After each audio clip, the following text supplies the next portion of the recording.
Xin trân trọng giới thiệu với quý vị anh chị và các bạn một siêu phẩm căn biệt thự 3 tầng 4 mặt thoáng, khuôn viên 300m², tọa lạc giữa lòng khu dân cư quy hoạch phường Phan Đình Phùng, trung tâm thành phố Thái Nguyên, với thiết kế vô cùng sang trọng và hiện đại.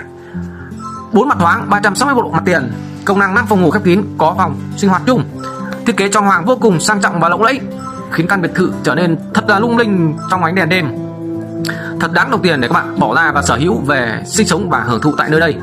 Cho dù quý anh chị và các bạn có là tuổi gì trong vòng 12 con giáp thì khi về sinh sống tại căn biệt thự này, chúng ta sẽ đều phát tài, phát lộc, phúc thọ, an khang. Đây là phòng ngủ tầng 1 dành cho người già. Và lên trên tầng 2 chúng ta sẽ cùng tham quan phòng ngủ master, phòng ngủ chính của căn biệt thự, với thiết kế không gian tủ quần áo, phòng tắm, nhà vệ sinh, phòng thay quần áo riêng tách biệt. Nó thật sự là sang trọng và hiện đại. Chỉ với hơn 10 tỷ đồng, anh chị có thể sở hữu được siêu phẩm này. Hãy liên hệ với em ngay theo số điện thoại